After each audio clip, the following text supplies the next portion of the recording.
Hello and welcome to this week's Positive Recovery with Corinna, being made for www.sobertownpodcast.com and my YouTube channel, Positive Recovery with Corinna.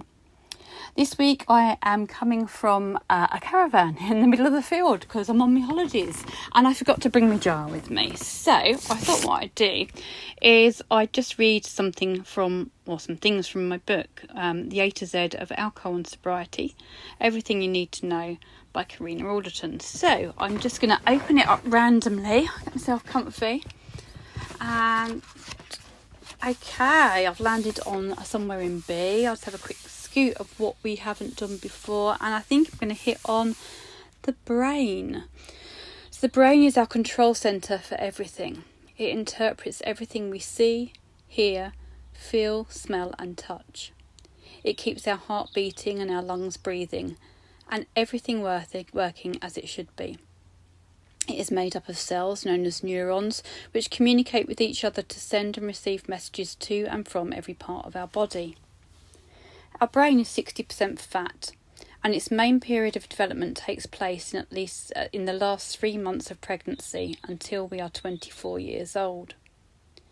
Alcohol can stop this and actually shrinks and kills off parts of the brain, changing our physical and emotional reactions.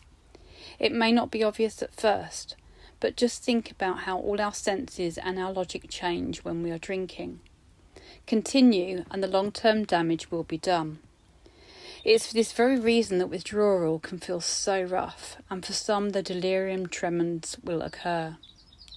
Omega-3 may help to restore some of the fats we have destroyed with alcohol, and vitamin B12 and a strong vitamin B compound are often prescribed to help restore our neural pathways. For some, it will be too little, too late. So just turn to neural pathways. Right, there we go. So neural pathways are formed by our neurons sending messages backwards and forwards between our body and our brain. If we touch something hot, our pathway or neurons sends this sensation to our brain that tells our body the object is hot and to pull our hand away. In a healthy or sober person, this all happens in a split second.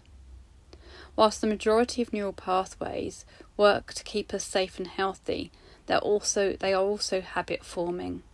We're in pain, we have a drink, it numbs the pain. Next time we're in pain, ...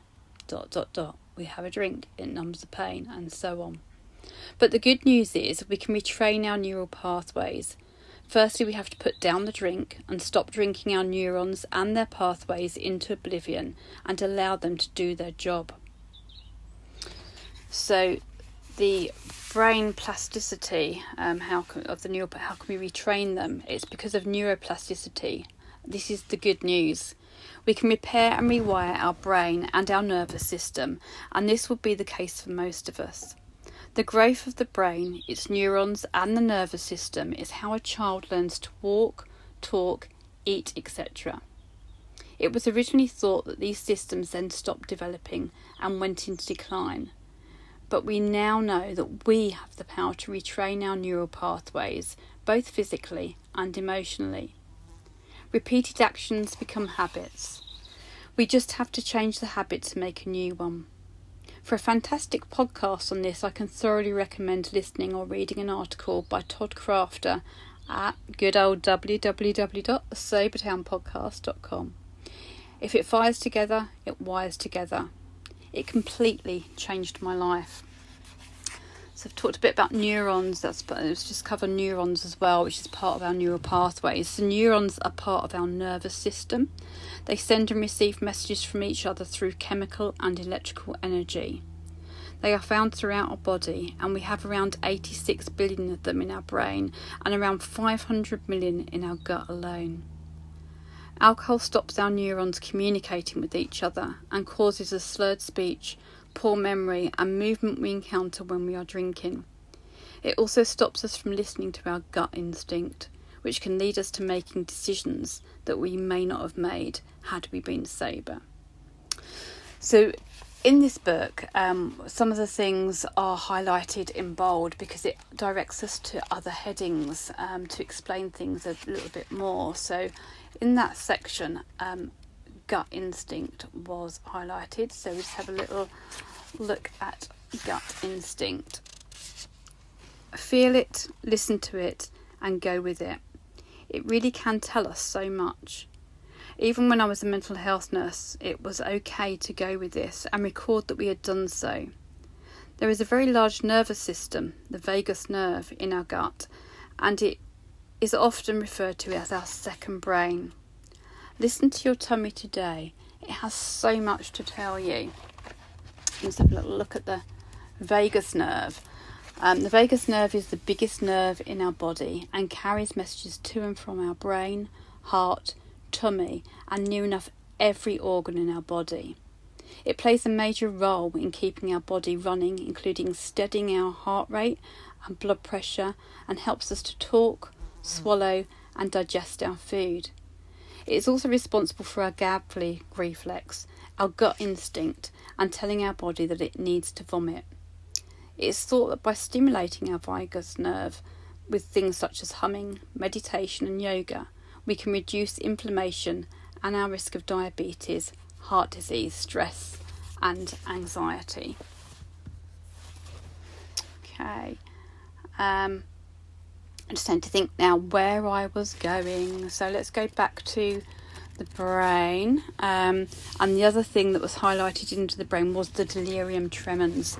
So we'll have a little look at those and see what those are. So these are a severe form of alcohol withdrawal, which approximately 5% of us will get when we stop drinking. This is another reason for seeking medical support, or at the very least reduce gradually our daily intake of alcohol before quitting completely. We are more likely to get the DTs if we are drinking heavily and are in poor health. Let's face it, most of us are in poor health towards the end of our drinking career. Poor sleep, poor nutrition and dehydration do not contribute to good health. Agitation, confusion, shaking, sweating, vomiting, hallucinations and seizures are all signs of severe alcohol withdrawal and can lead to vomit in the lungs and airways and death. For this very reason, some of us will need a medical detox. So let's go back to detox. Honestly, if I never see another alphabet in my life, I don't think I'll care. Right, detox. When we stop taking something our body has become reliant on, then we go through a period of detoxification. This varies depending on how much we have been taking, genetics and our health. Stopping drinking for some can be very dangerous, as it can lead to seizures and death. I would always encourage everyone who is stopping alcohol to discuss this with their medical practitioner first. Some of us need a medical detox in hospital, whilst others can do this safely at home either with or without medication. We are all different, and medical advice is always recommended, but I didn't practice what I preach, so I get it if you don't want to do this. If you are physically dependent on alcohol, i.e. you need a drink to stop shaking and to be able to function each day, do not stop drinking dead. If you cannot talk to someone or access a medical detox, then reduce gradually the amount you drink each day until you're at the stage where you can then stop. So I'm just now going to find reduce gradually, and OPQR, reduce gradually. If you're drinking every day, then it is advisable to gradually reduce your alcohol intake before you stop completely. Start by making a note of what you're actually drinking. Work out your daily units. You could use the Drinkaware app to help with this, and gradually reduce this down by 10% each day. You can do this either by lowering the amount you drink or the strength of what you are drinking.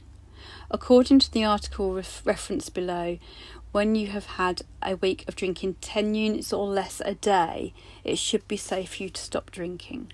But again, I would encourage you to speak to a medical practitioner for support with this. And as I've said in my book, it's that's referenced from something else. That's not something I've come up with. And for that reference, it's www.weareWithYou.org.uk/help-advice/advice-you/how safely detox alcohol home. and you can get more information on that if you wanted it. But for now, I'm just going to flick to units. Units. Obviously, I recommend that you do not drink any alcohol, but the current guidelines recommend we do not drink more than 14 units a week. This should be spread over 2 to 3 sessions, as more than 8 units in one session is viewed as a binge. But what are units? Many of us think that 1 spirit is 1 unit and 1 pint of beer, stout or cider is 2. But what size and strength is the spirit you've poured, and how strong is your pint? And what about all the different wine strengths and sizes?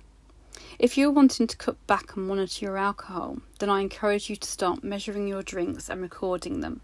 The DrinkAware app will help you to do this, but here is a rough guide to UK units. A 25ml spirit of 40% is 1 unit. 175ml of wine at 12%, that's just a medium-sized glass, is 2.1 units. And a pint or 568ml of lager, ale or cider at 5% is 2.8 units. An easy way to calculate this is to multiply the millimetres by the strength and divide it by 1,000. Sounds complicated, but actually it's not. So if you've got a 700ml bottle of wine at 12% strength, you simply multiply 700 by 12, and that equals 8,400. And then you just divide it by 1,000. So that bottle of wine equals 8.4 units. And that's pretty scary when, I don't know if you heard it earlier, that actually 8 units in one session is counted and classed as a binge. So, I had a binge every night on my bottle of wine. How about you? And there are, it says here, even easier, you can try some alcohol converters. And there are alcohol converters around if you just have a little Google for the ones in your country. And that will tell you what is around. So I'm just going to flick to DrinkAware, because we noticed that we mentioned about the DrinkAware app in the units, because it really is a good way to track things. So let me just have a read about that. It is a great website in the UK with information, advice and support. Now obviously it's going to be available all over the world, even though it is UK based, because it's on the internet. So I used the phone app with a day counter for a couple of years, along with a drink measure cup that they supply. You can also set an alarm on the app to alert you when you are getting near a trigger pub. I did use this, but I often still went in. It did help me to moderate and give up for a few weeks at a time, and a combination of this and the I Am Sober community helped me realise that I just cannot moderate long term.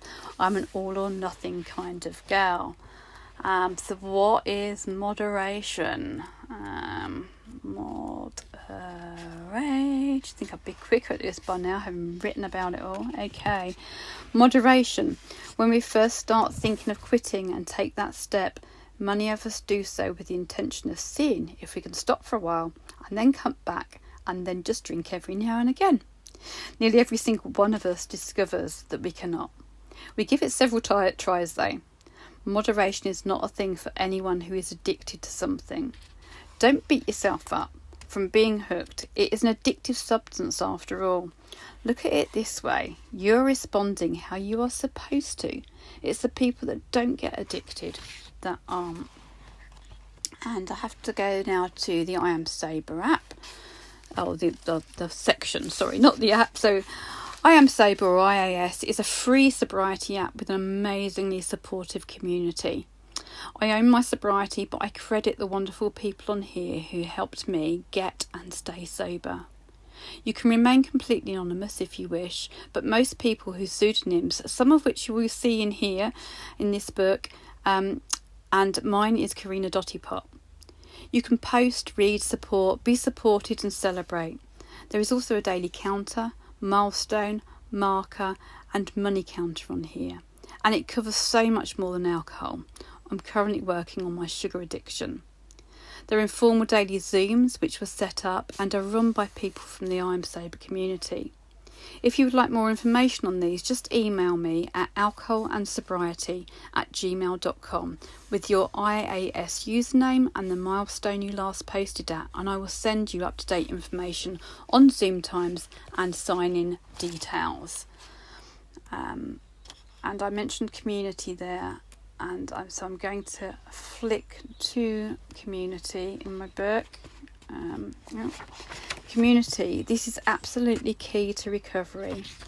If you're considering quitting, or even if you're in full swing, then find a community to support you. This can be face-to-face or virtual. For me, the I Am Sober app, IAS, has been my saviour. Most of our loved ones don't understand what we're going through, and certainly some not to the degree the recovery community does. It is so freeing to belong and to be with people who truly get and understand us, accept us for who we are, and do not judge us or our choices.